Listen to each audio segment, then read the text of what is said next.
pretty awesome stuff here at Star Wars Celebration, Rob. Definitely. Got your remote control R2-D2s. That's right. Baby Ewoks. Families of stormtroopers.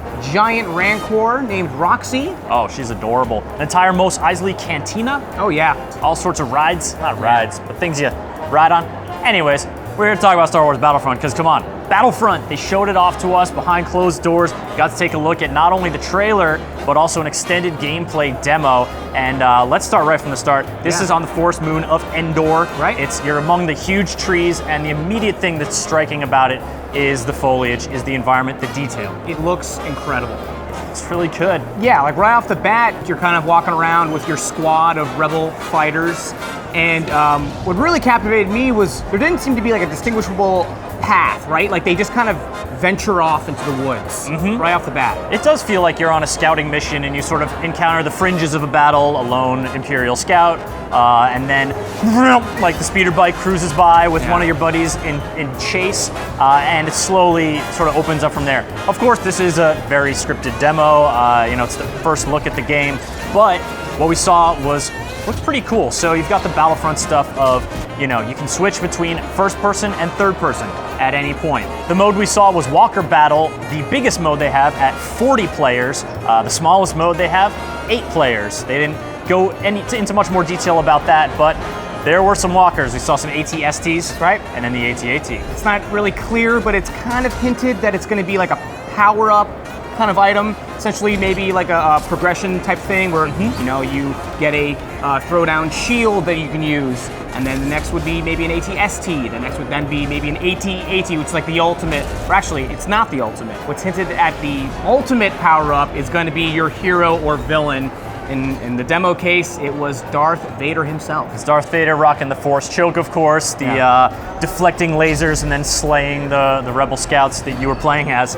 But yeah, like in previous Battlefront games, those sort of rewards of hero characters coming, like big vehicles coming down the pipe to help change the tide of battle, help escalate things as the fight goes on. Another thing they brought up was a partner system type of feature, where essentially you can kind of tag team with a buddy, team up with him, no matter what your level is, whatever you unlock, I get, as far as unlockables go. Yeah, you're going to be able to share your kit with your partner, and how exactly, whether that's a loadout screen thing or an in-battle, like, here, take my rocket launcher, shoot that thing, is a little unclear, but the partner system is basically that squad mechanic from Battlefield, only paired way down. So you can spawn on your partner, you can see where they are on the map at all times. It's encouraging you to team up and stay with them, and I think some of the kit is also going to be geared towards partner play. We saw an area dome shield, we saw personal dome shields, we saw power weapons like sniper rifles and rocket launchers, we saw regular weapons like blasters and grenades, all play out in this conflict. And here's the thing though,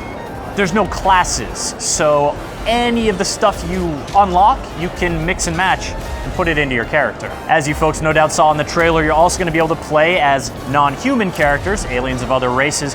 Whether or not those were hero characters specifically shown or not is a little unclear from the trailer. We're going to have to wait to hear more about that. Yeah, but you can expect, Darth Vader, I'm sure Luke Skywalker.